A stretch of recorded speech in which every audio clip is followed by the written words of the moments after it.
નમસ્કાર, આપ જોઈ રહ્યા છો પ્રવેગ ટીવી. હું છું સંજીવની. અમારા ખાસ કાર્યક્રમ હેલ્ધી લાઈફમાં આપનું સ્વાગત છે. દર્શક મિત્રો, હેલ્ધી લાઈફમાં રોજ અલગ અલગ વિષય પર આજે આપણે વાત કરતા હોઈએ છીએ. આજે પણ એક નવો જ વિષય સાથે હું ઉપસ્થિત છું. આજે આપણી સાથે સ્ટુડિયોમાં ઉપસ્થિત છે ડૉક્ટર ધ્રુવીન દેસાઈ, પ્લાસ્ટિક અને કોસ્મેટિક સર્જન છે. આજે ખૂબ મહત્વપૂર્ણ મુદ્દાઓ પર આજે આપણે આ કાર્યક્રમમાં વાત કરવાની છે. સ્વાગત તેઓનું કરીએ અને આ કાર્યક્રમને આગળ વધારીએ. ધ્રુવીનભાઈ, સ્વાગત આપનું. ધ્રુવીનભાઈ, રોજ આ કાર્યક્રમમાં અમે અલગ અલગ સબ્જેક્ટ લેતા હોઈએ છીએ, અલગ અલગ ડૉક્ટર સાથે ચર્ચા કરતા હોઈએ છીએ. આજનો આ સબ્જેક્ટ એટલા માટે મહત્વપૂર્ણ છે કારણ કે આજની જે આ ચર્ચા છે એ ઘણા લોકોની તકલીફો હશે અને ઘણા લોકો આ તકલીફમાંથી પસાર થઈ રહ્યા હશે. આજે આપણે પ્રયત્ન કરીશું એમના સમસ્યાનું સમાધાન લાવવાનો. સર, પહેલાં તો આપણે એ સમજવાનો પ્રયત્ન કરીએ કે સાંભળ્યું છે બહુ બધું કે કોસ્મેટિક સર્જરી, પણ એક્ઝેક્ટલી થોડુંક સમજવું છે કે કોસ્મેટિક સર્જરી છે શું? બેઝિકલી કોસ્મેટિક સર્જરી એ ટાઈપની સર્જરી છે કે તમારા એક પર્સનાલિટી, એક લુકને એન્હાન્સ કરે છે. કોસ્મેટિક સર્જરીમાં ઘણી બધી વસ્તુઓ આપણે કરતા હોઈએ છીએ, જેમ કે સ્ટાર્ટિંગ ફ્રોમ ધ હેડ તો હેર ટ્રાન્સપ્લાન્ટ છે, બોડી સ્કલ્પટિંગ છે, લાઇપોસક્શન છે. લાઇપોસક્શન પછી તમારા ફેસ ઉપરની સર્જરી છે, જેમ કે ફેસ લિફ્ટ છે, બ્રો લિફ્ટ છે, રાઇનોપ્લાસ્ટી છે. તમારા ઉપરથી લઈને નીચે સુધીના દરેક બોડીના પાર્ટનું એક સારું પરગુડ શેપ આપવા માટેની બેઝિકલી કોસ્મેટિક સર્જરીઝ હોય છે. મેજોરિટી ઓફ ધ કોસ્મેટિક સર્જરીઝમાં હેર ટ્રાન્સપ્લાન્ટ અને લાઇપોસક્શન છે, બોડી કન્ટુરિંગ લોકો વધારે કરાવતા હોય છે. આજકાલ અમદાવાદમાં ઘણો ટ્રેન્ડ વધી રહ્યો છે કોસ્મેટિક સર્જરીઝનો, કે જે આજકાલ બોમ્બે, દિલ્હીમાં લોકો ઘણું ફ્રિકવન્ટલી કરાવતા હોય છે. અમદાવાદમાં બી હવે પીપલ આર ઓપ્ટિંગ ફોર ઇટ અને લોકોને પોતાની પર્સનાલિટી અને લુકનું ખાસ મહત્ત્વ આપતા હોય છે. એના માટે અત્યારે આ બ્રાન્ચ ઘણી વિકસિત થઈ રહી છે. સર, કોસ્મેટિક સર્જરીની જ્યારે પણ આપણે વાત આવે અથવા તો સાંભળવામાં આવે તો વિઝ્યુલાઇઝ એક જ વસ્તુ થતું હોય કે સ્કિનને લગતી કોઈ ટ્રીટમેન્ટ હશે. હેર ટ્રાન્સપ્લાન્ટ એવી વસ્તુ છે જે હવે લોકોને, કારણ કે હમણાં જેમ જેમ સમય બદલાયો, વાતાવરણ, ખોરાક, આ બધું ચેન્જ થાય એટલે તમારા સ્કિનમાં, હેરમાં પ્રોબ્લેમ થવાના. વાળ ખરવા એ કોમન વસ્તુ થઈ ગઈ છે. હવે નાના બાળકો લઈ લો, મોટા લઈ લો, કે કોઈ પણ ઉંમરના લોકોને આ એક તકલીફ રહેતી હોય છે. તો વાળ ખરવાની જે તકલીફ છે એમાં શું કરી શકાય અને તકલીફ ઊભી કેમ થતી હોય છે? આજકાલના લોકોમાં મોસ્ટ કોમન લોકોને પ્રોબ્લેમ જે ફેસ કરતા હોય છે ને એ છે હેર લોસ અને હેરફોલ. હવે હેરફોલ થવા માટે તમારા વાળ જ્યારે પતલા થઈ જાય, હેર થિન થાય, ત્યારે એ ઇઝીલી પ્લકઆઉટ થઈ જાય એના મૂળમાંથી, એટલે હેર લોસ થતો હોય છે. આજકાલના જનરેશનમાં હેરફોલ બહુ ઘણું જ વધી ગયું છે. એનું રીઝન એક મેજર કહી શકાય કે સ્ટ્રેસ લેવલ છે. સ્ટ્રેસ લેવલની સાથે સાથે ધેર આર મલ્ટિપલ ફેક્ટર્સ કે જેના કારણે હેરફોલ થતો હોય છે. મોસ્ટ કોમન તો જીનેટિક્સ હોય છે. તમારા મેટરનલ કે પેટર્નલ સાઈડ લોકોને વાળ ઓછા થઈ જવા જલ્દી ઉંમરમાં, અથવા તમારા શરીરના હોર્મોનલ ચેન્જીસ છે. તમારા અગર મેલ છે તો એનામાં ડાયહાઇડ્રોટેસ્ટોસ્ટેરોન લેવલ્સ છે.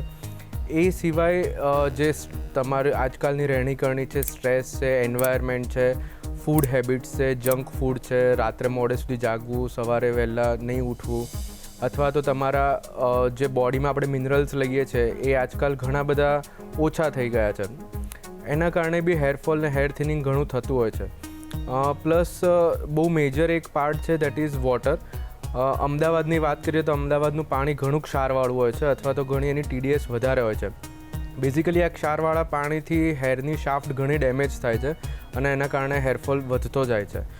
એટલે આ બધા જ ફેક્ટર્સ ભેગા થઈને આજકાલ હેરફોલ ઘણો વધી ગયો છે. લોકો એવું ઘણા બધા કહેતા હોય છે કે મને કોવિડ થયા પછી પણ હેરફોલ વધી રહ્યો છે. તો એવું થતું હોય છે કે તમારા શરીરમાં વાયરલ ઇન્ફેક્શન થાય, તમે એન્ટીબાયોટિક્સ હાયર લો, એ પછી પણ ગ્રેજ્યુઅલી હેરફોલ વધતો હોય છે. એટલે અમારી પાસે આજે જે પેશન્ટ આવતા હોય છે એમાંથી 70% થી 80% પેશન્ટ્સ હેરફોલની તકલીફ લઈને આવતા હોય છે. બિલકુલ. સર, જ્યારે લોકોના વાળ ખરવાની તકલીફ હોય એટલે લોકો અમુક ઘરગથ્થુ નુસ્ખા અપનાવતા હોય છે, લોકો ડૉક્ટર પાસે જતા હોય છે. પણ આજે હેર ટ્રાન્સપ્લાન્ટની આપણે અત્યારે વાત કરી, લોકો પોતાની સમજ પ્રમાણે વ્યાખ્યા કરતા હોય છે કે હેર ટ્રાન્સપ્લાન્ટને લગભગ લોકોને એવું છે કે હેર ટ્રાન્સપ્લાન્ટ એટલે નવા વાળ લગાવી દેવા. પણ એકચ્યુઅલી તમારી ભાષામાં હેર ટ્રાન્સપ્લાન્ટ એટલે શું, એની શું વ્યાખ્યા છે? Hair transplant basically it is a surgical procedure. લોકો ઘણા બધા એવું સમજતા હોય છે કે માથામાં જે આર્ટિફિશિયલ હેર કે વીગ કહેતા હોઈએ છીએ એ લગાવી દીધું એ હેર ટ્રાન્સપ્લાન્ટ છે, એવું નથી.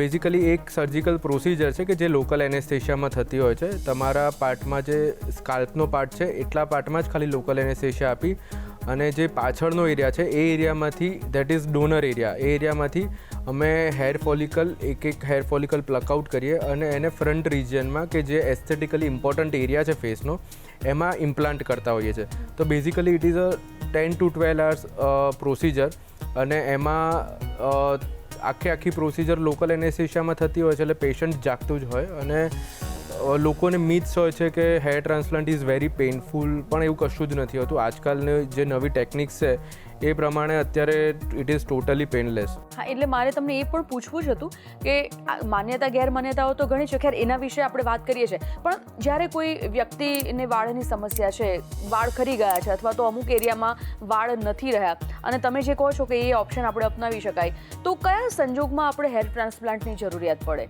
જો આમ જોવા જઈએ ને તો ટેકનિકલી ગ્રેડ 1 થી ગ્રેડ 7 સુધી બાલ્ડનેસ હોય છે. ગ્રેડ 1 અને 2માં જસ્ટ હેર થિનિંગ સ્ટાર્ટ થયું હોય એ કેસમાં આપણે હેર ટ્રાન્સપ્લાન્ટ ઓપ્ટિંગ નથી કરતા. પણ ગ્રેડ 3 કે એનાથી વધારે બાલ્ડનેસ હોય કે જેમાં તમારા એંગલ્સ આગળથી હેરલાઇન પાછળ ગઈ હોય, ક્રાઉન રિજિયનમાં હેર ડેન્સિટી ઓછી થઈ ગઈ હોય, તો એ કેસમાં આપણે હેર ટ્રાન્સપ્લાન્ટ તરફ જઈ શકીએ છીએ. બેઝિકલી તમારા હેરની થિકનેસ એ 50% નોર્મલ કરતાં 50% ઓછી થઈ હોય અથવા તેની ડેન્સિટી 50% ઓછી થઈ હોય. નોર્મલ ડેન્સિટી 100 હેર ફોલિકલ્સ પર સ્ક્વેર સેન્ટીમીટર હોય. અગર તે 50 કરતાં ઓછી થઈ હોય તો પછી હેર ટ્રાન્સપ્લાન્ટને ઓપ્ટ કરવું જોઈએ. અને એ હેર ટ્રાન્સપ્લાન્ટ માટે પણ અલગ અલગ ગ્રેડિંગ વાઇઝ અલગ અલગ હેર ફોલિકલ્સ અમે લગાવતા હોઈએ છીએ. ગ્રેડ 6 અને ગ્રેડ 7 સુધી હેર ટ્રાન્સપ્લાન્ટ અમે કરતા હોઈએ છીએ અને એમાં પણ ઘણા સારા રિઝલ્ટ મળી શકે છે. ઓકે સર, જેને હેર ટ્રાન્સપ્લાન્ટ નથી કરાવવું, જે લોકોને કદાચ આનાથી બીક લાગે છે, ડરે છે અથવા તો પછી બીજા કોઈક સંજોગસર નથી કરાવી રહ્યા, તો એના માટે કોઈ બીજું ઓપ્શન ખરું કે નથી કરાવવું તો બીજું કંઈ? એટલે ગ્રેડ 1, 2, 3માં તો હેર ટ્રાન્સપ્લાન્ટ ન કરાવે તો દેટ ઇઝ ફાઇન. પણ પહેલી વસ્તુ તો હું એ કહેવા માગું છું કે આમાં ડરવા જેવું નથી. હેર ટ્રાન્સપ્લાન્ટ કોઈ બહુ જ મેજર વસ્તુ નથી કે જેમાંથી આપણે ડરીને હેર ટ્રાન્સપ્લાન્ટ ન કરાવીએ. પણ કેટલીક કન્ડિશન્સ છે કે જેમાં હેર ટ્રાન્સપ્લાન્ટ ન કરીએ તો એ સારું, જેમ કે ડાયાબિટીસ છે, અનકન્ટ્રોલ્ડ શુગર હોય અથવા તો થાઇરોઇડનું લેવલ બહુ જ વધારે પડતું હોય અથવા તો હાઇપર ટેન્શન હોય, તો અમે સામેથી જ ના પાડીએ છીએ. ઘણી બધી વાર પેશન્ટ ડરતા હોય છે કે મારે હેર ટ્રાન્સપ્લાન્ટ નથી કરાવવું, તો એમના માટે હેર રિસ્ટોરેશન પ્રોસિજર્સ હોય છે જેમાં કન્ઝર્વેટિવ મેથડ હોય કે એટલીસ્ટ તમારા જેટલા હેર ફોલિકલ્સ છે એ બચી રહે અથવા તો તમારા એક્ઝિસ્ટિંગ હેર ફોલિકલ્સની ક્વોલિટી સુધરે, થિકનેસ વધે. એના માટે વી હેવ 3 ઓપ્શન્સ. એક તો છે PRP, that is platelet rich plasma. આજકાલની જનરેશનમાં 50 થી 60% ન્યૂ જનરેશનને ખબર જ છે કે વોટ ઇઝ PRP અને એ that is a very booming thing right now. કે PRPના એટલા બધા સારા રિઝલ્ટ્સ હોય છે કે જેમાં તમારા જ બ્લડમાંથી અમે એક પ્લેટલેટ રીચ પ્લાઝમા બનાવીએ, દેટ ઇઝ કોલ્ડ PRP, કે જેની અંદર બહુ બધા ન્યુટ્રિશનલ ફેક્ટર્સ છે પ્લેટલેટ્સની અંદર. એ ન્યુટ્રિશનલ ફેક્ટર્સ તમારા હેર રૂટ્સને ન્યુટ્રિશન આપે છે, રાઈટ. તમારા જે વાળનો તમારા જે સ્કાલ્પની સ્કિન છે એને થોડીક ટાઈટ કરે કે જેથી કરીને તમારા વાળ ઇઝીલી પ્લકઆઉટ ના થાય. એટલે વન્સ અ વીક એક PRPનું સેશન લેવાનું હોય અને એવા 2 થી 3 સેશન લીધા પછી તમારો હેરફોલ એકદમ ડ્રાસ્ટિકલી ઘણો ઓછો થઈ જાય છે. આ PRPની સાથે સાથે મલ્ટીવાઇટામિન ઇઝ ઓલવેઝ નીડેડ, કે જેમાં સેલેનિયમ છે, ઝિંક છે, કેલ્શિયમ છે, બાયોટિન છે, એ બધા હેરના ન્યુટ્રિશન્સ છે. એ બધા તમારા હેરના ગ્રોથ માટે બહુ હેલ્પ કરે છે. અને એ સિવાય મિનોક્સિડિલનું સ્પ્રે આવે છે. આ 3 વસ્તુ જ એવી છે કે જે તમારે હેરની ક્વોલિટી અને હેરને મેન્ટેન કરશે. બજારમાં માર્કેટમાં બહુ જ બધી પ્રોડક્ટ્સ છે, બહુ જ બધી વસ્તુઓ છે, ઓઇલ્સ છે, આ તે, પણ બેઝિકલી જે વસ્તુ મેડિકલી જોવા જઈએ તો this 3 things are very helpful. આ સિવાય ઘણી સ્ટેમ સેલ થેરાપી છે, પછી GFC થેરાપી છે કે જે અંડર રિસર્ચ છે, એના બી રિઝલ્ટ સારા છે. તો અમે એ ટ્રીટમેન્ટ પણ આપતા હોઈએ છીએ કે જેને હેર ટ્રાન્સપ્લાન્ટ હાલમાં નથી કરાવવું. ઘણા લોકોને આ બધી જે વસ્તુઓથી મૂંઝવણ હોય છે, મૂંઝવણ આપણે અત્યારે દૂર કરવાનો પ્રયત્ન કરતા હોય છે. અત્યારે થોડી વાર પહેલાં જ આપણે વાત કરી કે ઘણા લોકોને ગેરમાન્યતા ઘણી બધી હોય છે કે આ જે ટ્રીટમેન્ટ છે ખૂબ પેઇનફુલ છે. સૌથી પહેલાં તો એ સમજવું છે કે કેટલી માન્યતાઓ ગેરમાન્યતાઓ લોકોમાં આ ટ્રીટમેન્ટને લઈને છે? તમારી પાસે જે લોકો આવતા હોય છે આ તકલીફને લઈને, તે કેવી એ લોકો ક્વેરીઝ સાથે આવતા હોય છે? હું તમને એક વસ્તુ જણાવવા માંગુ છું કે હેર ટ્રાન્સપ્લાન્ટ માટે ઘણી બધી ગેરમાન્યતાઓ છે. જેમ કે લોકોને એવું લાગે છે કે આ બહુ જ પેઇનફુલ વસ્તુ છે ફર્સ્ટ. બીજું લોકોને એવું લાગે છે કે આ હેર ટ્રાન્સપ્લાન્ટ કરાવતા ક્યાંક તમારા મગજમાં કોઈક તકલીફ થઈ જાય, તમારા બ્રેનને કંઈ ડેમેજ થાય. ત્રીજી માન્યતા લોકોની વધારે એવી હોય છે કે નાખેલા વાળ જે છે હેર ટ્રાન્સપ્લાન્ટવાળા એ થોડા સમયમાં ખરી જશે તો, 2 વર્ષમાં નાખેલા વાળ પાછા ખરી જશે તો શું? એટલે આ બધી વસ્તુ માટે હું એક વસ્તુ કહેવા માગું છું ફર્સ્ટ ઓફ ઓલ કે ઇટ ઇઝ ટોટલી પેઇનલેસ. તમને લોકલ એનેસ્થેશિયા આપતા પૂરતું શરૂઆતનું 2 થી 3 મિનિટ માટે કીડી ચટકે એટલું પેઇન થાય, પછી ઇટ ઇઝ ટોટલી લોકલ એનેસ્થેશિયામાં. તમે પૂરી પ્રોસિજર દરમિયાન જાગતા હોવ, રિલેક્સ હોવ, વચ્ચે તમારે બ્રેક્સ, બ્રેકફાસ્ટ, લંચ બધું જ અમે વચ્ચે બ્રેક્સમાં આપતા હોઈએ છીએ પેશન્ટને. સેકન્ડ, લોકોને એવી ગેરમાન્યતા હોય છે કે અગર એ બ્રેઇનમાં જતું રહે, તો હું એ કહેવા માગું છું કે આપણે જે હેર ટ્રાન્સપ્લાન્ટની પ્રોસિજર કરીએ છીએ એ સ્કિનના બહુ જ ઉપરના લેયર સુધી જ કરીએ છીએ. ઇટ ઇઝ લાઈક 2 કે 3 mm સુધીનો જ ડીપ હોલ પાડીને એમાં હેર ઇમ્પ્લાન્ટ કરતા હોઈએ છીએ. ધેર આર મલ્ટિપલ લેયર્સ કે બ્રેન સુધી જવામાં ઘણા બધા લેયર્સ છે. જેમ કે સ્કિનનું લેયર આવે છે, ફેટનું લેયર આવે છે, એક નાનું મસલનું લેયર આવે, બોનનું લેયર આવે. બ્રેન ઘણું જ નીચે છે, એટલે એમાં તમારે બ્રેનમાં ડેમેજ થાય કે એની કોઈ જ શક્યતા નથી. ત્રીજી વસ્તુ, લોકોને એવું લાગે છે કે અગર આ વાળ નાખ્યા છે એ 2 વર્ષમાં પાછા ખરી જશે તો શું? કારણ કે લોકો પહેલાં એવું જ કહેતા હોય છે કે મારા શરીરમાં એવી તકલીફ છે કે જલ્દી વાળ ખરી જાય છે, આ નાખેલા વાળ તરત ખરી જશે તો હું બેઝિકલી એવું કહેવા માગું છું કે જે હેર ઇમ્પ્લાન્ટ કરીએ છીએ એના રૂટ સાથે ઇમ્પ્લાન્ટ કરીએ છીએ. એ રૂટ્સમાં સ્ટેમ સેલ્સ હોય, એ સ્ટેમ સેલ એ ટિશ્યુમાં આવે અને ઇમ્પ્લાન્ટેડ કરેલો હેર ફોલિકલ ખરી જવાનો છે. પણ જે સ્ટેમ સેલ છે એમાંથી નવો હેર ફોલિકલનો ગ્રો થાય છે આફ્ટર 3 to 4 months. એ જે નવો હેર ફોલિકલ છે એની એક લાઈફ સાયકલ હોય, ટેલોજન, કેટાજન, એનાજન, એવી રીતના એ લાઈફ સાયકલમાંથી પાસ થાય. એ લાઈફ સાયકલ મિનિમમ 20 વર્ષથી માંડીને 25 થી 30 વર્ષ સુધીની હોય છે. તમે જન્મ્યા ત્યારથી 20, 22, 25 વર્ષ સુધી તમારા વાળ રહ્યા, પછી એ શેડિંગ ફેઝમાં ચાલુ થયા, પછી એ વાળ ખરવાના ચાલુ થયા. તો એની એક લાઈફ સાયકલ 20 થી 25 વર્ષની તો છે. કોઈ 10 વર્ષની ઉંમરે ટકલું નથી થતું. દેટ મીન્સ કે એમનું લાઈફ સાયકલ જે 20-25 વર્ષની હોય મિનિમમ એટલા વર્ષ તો રહે નવા નાખેલા હેર ફોલિકલ્સ. તમારા જૂના હેર ફોલિકલ્સ ખરવાના જ છે. એને આપણે ડીલે કરી શકીએ, ઓછા કરી શકીએ, ક્યારેય બંધ ન કરી શકીએ. પણ આ જે નવા હેર ફોલિકલ્સ છે એ ધીમે ધીમે જૂના હેર ફોલિકલ્સ ખરશે તો એના સ્કાલ્પને કવર કરશે અને તમને એક બેટર પ્રેઝન્ટેબલ લુક આપશે. એટલે સર એવું કહી શકાય કે તમે હેર ટ્રાન્સપ્લાન્ટ કરાવો છો તો એની જે મર્યાદા છે ટકી રહેવાની એ વર્ષો સુધી છે? વર્ષો સુધી ન કહી શકાય, પણ હા ડેફિનેટલી 20 વર્ષ તો ખરું. પણ તમને હેર ટ્રાન્સપ્લાન્ટ કર્યા પછી 6-8 મહિનામાં પેશન્ટ તમને કમ્પ્લેન કરતા હોય છે કે મને હેરફોલ થાય છે. તે તમારે જે જૂના વાળ છે એ ખરે છે, એના કારણે તમને ડેન્સિટી ઓછી લાગે છે. નવા વાળની તો લાઈફ સાયકલ મિનિમમ 20 વર્ષ તો ખરી. ઓકે સર, આ જ્યારે તમે કહ્યું કે ગેરમાન્યતાઓ ઘણી છે ને હવે તો આધુનિક પદ્ધતિ બધી આવી ગઈ છે, એટલે હવે જે ટ્રીટમેન્ટ છે એ આખી અલગ આધુનિક રીતે થતી હોય છે. આ ટ્રીટમેન્ટ કરાવ્યા પછી પ્રિકોશન્સ કોઈ લેવાના હોય છે, સાચવવાની કોઈ વાત છે ને? પહેલાં 2 દિવસ સુધી અમે જ્યાં ડોનર એરિયા હોય અથવા તો જ્યાંથી વાળ લીધા હોય ત્યાં નાનું એક ડ્રેસિંગ મટીરિયલ મૂકીએ છીએ, ડ્રેસિંગ મૂકીએ છીએ. પછી એ ડ્રેસિંગ બી કાઢી નાખીએ છીએ. પહેલાં 2 થી 3 અઠવાડિયા સુધી જ્યાં ઇમ્પ્લાન્ટેડ હેર ફોલિકલ્સ છે ત્યાં ઘસવાનું નથી, એટલી જ વસ્તુનું ધ્યાન રાખવાનું છે. બાકી તમે બીજા જ દિવસથી કામ કરી શકો રૂટીનલી. તમારું વર્ક છે, તમારું ઓફિસ છે, તમારું ટૂરિંગ છે, એવરીથિંગ ઇઝ નોર્મલ. ખાવા પીવાનું કોઈ જ રિસ્ટ્રિક્શન નથી હોતું. એટલે તમે from the very next day you can work. આમાં પાછળથી ધ્યાન રાખવા જેવું મેજર કશું જ નથી. પણ હેર ટ્રાન્સપ્લાન્ટના મહિના પછી અમે જનરલી પેશન્ટને એક મલ્ટીવાઇટામિન અને એક PRPનું સેશન્સ આપતા હોઈએ છીએ. That is just to boost the growth. એટલે તમારા ગ્રોથને બૂસ્ટ કરવા માટે બેઝિક 2-3 ટ્રીટમેન્ટ મહિના પછી સ્ટાર્ટ કરતા હોય છે. એ 4-5 મહિના સુધી ચાલતી હોય છે. અત્યારે આપણે થોડી વાર પહેલાં વાત કરી કે જેને કદાચ શરીરમાં કોઈ તકલીફ હોય, ડાયાબિટીસ, સુગર હોય અથવા તો પછી બીજી કોઈ પણ તકલીફ હોય, તો એવા સંજોગમાં હેર ટ્રાન્સપ્લાન્ટ કરાવવા ઈચ્છતા હોય તો એ શક્ય છે ને? જો નથી તો બીજું કોઈ ઓપ્શન ખરું એમની પાસે? ડેફિનેટલી. જેમ કે ડાયાબિટીસ છે પેશન્ટને, તો અનકન્ટ્રોલ ડાયાબિટીસ હોય એ પેશન્ટમાં અનકન્ટ્રોલ ડાયાબિટીસમાં આપણે કહી શકીએ કે જેમનું રેન્ડમ શુગર 250 કે 300થી વધારે રહેતું હોય, HbA1cનો રિપોર્ટ 8 કે 9થી ઘણો વધારે રહેતો હોય, એવા સંજોગોમાં હેર ટ્રાન્સપ્લાન્ટ હિતાવહ નથી. કારણ કે ફર્સ્ટ ઓફ ઓલ કે થોડાક ઇન્ફેક્શનનો ચાન્સીસ વધી શકે ડાયાબિટીસના પેશન્ટને. બીજી વસ્તુ છે કે વેરી સિવિયર હાઇપરટેન્શન. અગર બ્લડ પ્રેશર ઘણું જ વધારે રહે છે તો ડ્યુરિંગ ધ પ્રોસિજર થોડુંક બ્લીડિંગ થવાના ચાન્સીસ વધી જાય. એટલે અમે જનરલી બ્લડ પ્રેશર અને ડાયાબિટીસ કંટ્રોલમાં આવે એ પછી જ હેર ટ્રાન્સપ્લાન્ટ કરતા હોઈએ છીએ.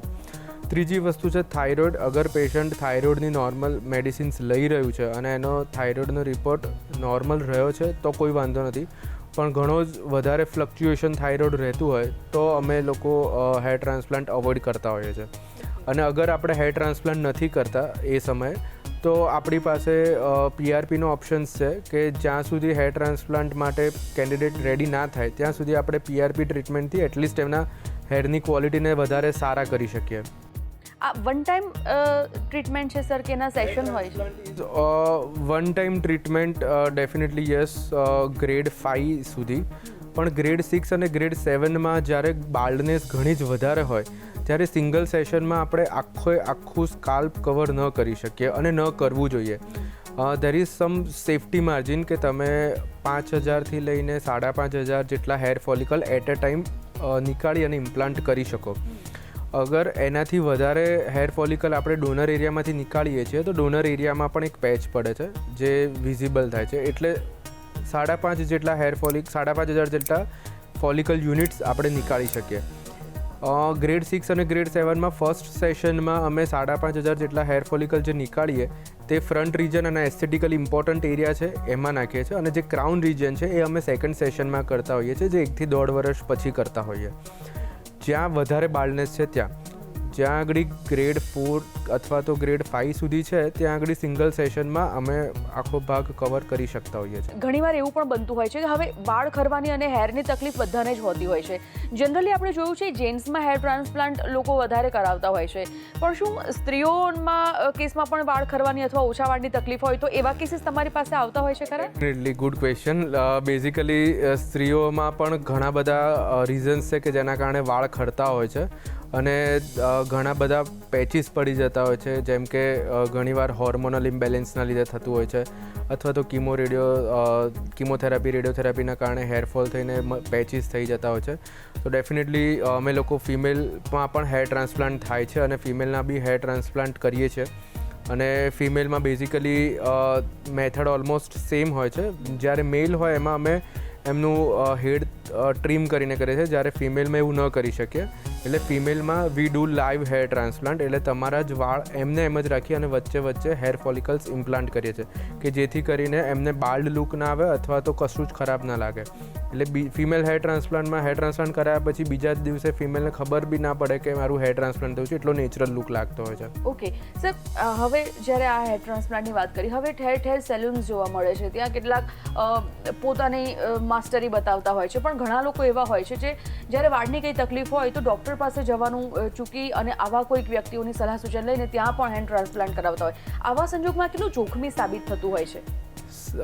હેર ટ્રાન્સપ્લાન્ટ બેઝિકલી લોકો છે ને, અત્યારે અમદાવાદનો સિનારીઓ કહું તો ઘણી બધી જગ્યાએ હેર ટ્રાન્સપ્લાન્ટ ક્લિનિક્સ છે, હેર ટ્રાન્સપ્લાન્ટ સલૂન ટાઈપ્સ ખુલી ગયા છે કે લોકો એક રૂમમાં એક ચેર મૂકીને હેર ટ્રાન્સપ્લાન્ટ કરી દે છે, ટેકનિશિયન્સ ખાલી હેર ટ્રાન્સપ્લાન્ટ કરી દે છે, કોઈ ડૉક્ટરના ઓબ્ઝર્વેશન વગર હેર ટ્રાન્સપ્લાન્ટ કરી દે છે. તો હું દર્શકોને એવું કહેવા માગું છું કે ખરેખર જોખમી વસ્તુ છે. હેર ટ્રાન્સપ્લાન્ટ એક સર્જિકલ પ્રોસિજર છે. It is an art. તમારી હેરલાઇન કેવી રીતના બનાવવી, તમારે કયા હેર ફોલિકલ્સ, કેટલા હેર ફોલિકલ્સ કઈ ડિરેક્શનમાં નાખવા, એના માટે અમે 10 વર્ષ ભણ્યા હોઈએ છીએ અને પછી આ વસ્તુ અમે સર્જિકલ પ્રોસિજર કરી શકીએ છીએ. હવે લોકો ટેકનિક શીખી અને બહાર ડાયરેક્ટ વિધાઉટ એની ડૉક્ટર્સ ગાઈડન્સ હેર ટ્રાન્સપ્લાન્ટ કરી દેતા હોય છે. એમાં ઘણી બધી વાર આપણે કિસ્સાઓ જોતા હોઈએ છીએ કે દર્દીને બહુ જ વધારે પેઇન થઈ જતું હોય છે, બહુ જ વધારે ઇન્ફેક્શન ક્યારેક થઈ જતું હોય છે. તો આ બધી કન્ડિશનમાં જ્યારે તમે એક પ્રોપર હોસ્પિટલ સેટઅપમાં અથવા તો પ્રોપર ડૉક્ટર પાસે હેર ટ્રાન્સપ્લાન્ટ ન કરાવો ત્યારે આ બધી જ વસ્તુઓ થતી હોય છે અને એના કારણે આ બધા ન્યૂઝ બહાર આવે છે એટલે લોકો વધારે ડરતા હોય છે. લોકોમાં વધારે મિથ્સ પેદા થતા હોય છે કે હેર ટ્રાન્સપ્લાન્ટ રિસ્કી છે, પણ એ ત્યારે જ રિસ્કી છે કે જ્યારે એ કોઈ પ્રોપર પ્રોફેશનલના હાથમાં નથી અને ખાલી ટેકનિશિયન અથવા તો નોન મેડિકોના હાથમાં હોય છે, ત્યારે આ બધી વસ્તુઓ શક્ય છે. એટલે હું દર્શક મિત્રોને એટલું કહેવા માંગીશ કે તમે હેર ટ્રાન્સપ્લાન્ટ કરાવો તો કોઈ પ્રોફેશનલ ડૉક્ટર પાસે, પ્લાસ્ટિક સર્જન પાસે કરાવો, અધરવાઇઝ ન કરાવો, એમાં કોઈ વાંધો નથી. પણ ક્યાંય ઓછા પૈસા માટે કે સસ્તા કામ માટે એવી જગ્યાએ ન કરાવો કે જેથી કરીને તમને પાછળથી દુઃખ થાય અથવા તો તમને પાછળથી તકલીફ થાય. બિલકુલ સર, આ સમસ્યા કોમન છે. ઘણા લોકો, મોટા ભાગના લોકો કદાચ વાળની તકલીફથી પીડાતા હોય છે. આ બધી જ નોબત ન આવે તે માટે બેઝિક પહેલેથી જ શું ધ્યાન રાખવું જેના કારણે વાળની પણ કાળજી સારી રહી શકે અને આ તકલીફો પણ ન આવી શકે? આમ જોવા જઈએ તો હું તમને થોડીક ટિપ્સ આપી શકીશ કે જેના કારણે તમારા વાળની ક્વોલિટી સારી રહે. હવે સૌથી સારી ટિપ્સ છે ને એ છે કે સ્ટ્રેસ લેવલ. તમારા વાળ ખરે છે, એ ખરતા વાળ જોઈને સ્ટ્રેસ થાય એનાથી વધારે વાળ ખરે છે. એટલે ઇટ ઇઝ અ વિશિયસ સાયકલ કે તમારા બોડીમાં સ્ટ્રેસ લેવલ વધી જાય એટલે તમારા વાળ ખરવાના જ છે. અને એ ખરતા વાળ જોઈને લોકો વધારે ટેન્શનને સ્ટ્રેસ કરે છે અને વધારે વાળ ખરે છે. એટલે પહેલાં તો આ ટેન્શન અને સ્ટ્રેસમાંથી મુક્ત થાઓ. એના માટે તમને શક્ય હોય તો મેડિટેશન કરો કે તમારી લાઈફસ્ટાઈલ ચેન્જ કરો. બીજું, ખાવા પીવાની સારી આદત કે ફૂડ ઓલવેઝ બને ત્યાં સુધી ઘરનું, મિનરલ્સ, ફ્રૂટ્સ એ બધું વધારે લેવું જોઈએ. Good water intake. જે આપણે માથું ધોવા માટે પાણી યુઝ કરીએ છીએ અમદાવાદમાં ઘણું જ ક્ષારવાળું છે. હું દર્શક મિત્રોને એટલું કહેવા માંગીશ કે જો શક્ય હોય તો અઠવાડિયામાં 1 કે 2 વાર તમને રવિવારે ટાઈમ હોય તો રવિવારે તમે પીવાનું પાણી આરો વોટરવાળું એક અડધી બકેટ ભેગું કરો અને એનાથી હેર વોશ કરો. તમારી હેરની ક્વોલિટી ડ્રાસ્ટિકલી ચેન્જ થઈ જશે. લાઈક તમે 10થી 15 દિવસમાં તમારી ક્વોલિટી ચેન્જ થતી જોવા મળશે. એટલે પાણીનો બહુ મોટો રોલ છે. એટલે જો બને તો આરો વોટરવાળું પીવાના પાણીથી તમે ટ્રાય કરી જુઓ 1 કે 2 વાર વીકમાં માથું ધોવાનું. આ સિવાય છે કે લોકો બહુ જ ફાસ્ટ શાવરમાં એકદમ ગરમ કે એકદમ ઠંડા પાણીમાં ઊભા રહી જાય છે, તો એ ન કરવું જોઈએ. તમારે ઓલવેઝ શાવર અવોઇડ કરવો જોઈએ અથવા તો શાવર લઈ રહ્યા છો તો એની ઇન્ટેન્સિટી ઓછી રાખો કે જેથી કરીને તમારે સ્કાલ્પના રૂટ્સમાં ડેમેજ ન થાય. આ સિવાય બીજા ઘણી બધી વસ્તુઓ છે કે જેમ કે એન્વાયરમેન્ટ જે છે એને આપણે ચેન્જ નથી કરી શકવાના, પોલ્યુશનને ચેન્જ નથી કરી શકવાના, પણ આટલી બેઝિક વસ્તુ છે કે જેને ચેન્જ કરી શકીએ. શક્ય હોય તો મલ્ટીવાઇટામિન એક સ્ટાર્ટ કરવી જોઈએ કે જેના બાયોટીનની ટેબ્લેટ્સ છે કે જે બોડી માટે ઓલરેડી સારી છે અને હેર ને સ્કિન માટે બી સારી છે. આટલા નાના નાના થોડાક મોડિફિકેશન્સ કરવાથી ડેફિનેટલી હેરફોલમાં ફરક પડતો હોય છે. સર, એક છેલ્લો સવાલ, આ જીનેટિક પ્રોબ્લેમ કેટલો હેરમાં જોવા મળે છે? જીનેટિક જ મેલમાં અને ફિમેલમાં બી જીનેટિક પાર્ટ ઘણો વધારે છે. તમે એવું કહી શકો કે 70થી 80% પાર્ટ જીનેટિક્સ છે. પણ જીનેટિક પાર્ટ હોવાની સાથે સાથે ધેર આર મલ્ટિપલ ફેક્ટર્સ જે મેં તમને કહ્યા એ પ્રમાણે એ બધા ફેક્ટર્સ બી અફેક્ટ કરે છે. તો જેના કારણે જીનેટિક જે તમારો હેરફોલનો પાર્ટ છે એ અગ્રેસિવ થાય છે. એટલે તમારા વાળ અમુક ઉંમરે ખરવાના જ છે, પણ એ જીનેટિકલી તમારા જીન્સમાં છે એ ખરવાના છે, તમારે બાલનેસ આવવાની છે. પણ જો તમારું ન્યુટ્રિશન છે, વોટર છે, તમારી કેર છે, તમે પ્રોપર નહીં રાખો તો એ વસ્તુ થોડીક વહેલા થશે અથવા થોડીક જલ્દી થશે. પણ જે જીનેટિકલી બાલ્ડનેસ છે અથવા હેરફોલ છે એ થશે તો ખરા. બિલકુલ સર, આપણે આ ચર્ચાનો ખૂબ લાંબી છે પણ આપણે સમયના અભાવના કારણે ચર્ચા અટકાવી પડે એમ છે. છેલ્લે પ્રવેગના દર્શક મિત્રો માટે આપ કંઈ ખાસ સલાહ આપશો એ લોકોને જે લોકોએ હેર ટ્રાન્સપ્લાન્ટ કરાવી દીધું છે અથવા તો જે લોકો વિચારે છે ટ્રાન્સપ્લાન્ટ કરાવવામાં પણ કંઈક મૂંઝાતા હોય છે, એવા લોકોને કંઈક તમે કહેવા? જો first of all hair transplant માટે મૂંઝાવા જેવી કોઈ વસ્તુ નથી. ઇટ ઇઝ વેરી સેફ કે અગર તમે કોઈ સર્ટિફાઈડ ડૉક્ટર પાસે કરાવી રહ્યા છો. કોસ્મેટિક સર્જરી વસ્તુ એવી છે કે જે મારાને તમારા કહેવાથી કરાવવી જોઈએ એવું ન કરવું જોઈએ. એ પોતાની અંદરથી ઈચ્છા થાય તો જ કરવાનું. હું ક્યારેય મારા પેશન્ટને કે કોઈને બી હેર ટ્રાન્સપ્લાન્ટ માટે ક્યારેય ફોર્સ ન કરી શકું કે તમે કરાવો. પણ ડેફિનેટલી હું 2 વસ્તુ કહી શકીશ કે અગર તમે કોઈ એક સર્ટિફાઈડ ડૉક્ટર પાસે કરાવો છો તો કોમ્પ્લિકેશન નહીં થાય અને રિઝલ્ટ બહુ સારા મળશે. બાકી cosmetic surgery, hair transplant, it is always your choice. It is always your wish. અને એ ઈચ્છા થાય તો જ કરાવવાનું, પણ ઈચ્છા થાય તો કરાવી દેજો મિત્રો, એમાં કોઈ ચિંતા જેવી વસ્તુ નથી. બિલકુલ સર, આપ સ્ટુડિયોમાં આવ્યા અને આટલી સરસ મજાની જાણકારી આપી તે બદલ આપનો ધન્યવાદ. તો દર્શક મિત્રો, આશા રાખીએ છીએ કે આજની જે જાણકારી છે આપને ખૂબ ઉપયોગી સાબિત થશે. આવતા એપિસોડમાં આવા જ એક નવા વિષય સાથે ફરીથી મળીશ. ત્યાં સુધી મને આપશો રજા. નમસ્કાર.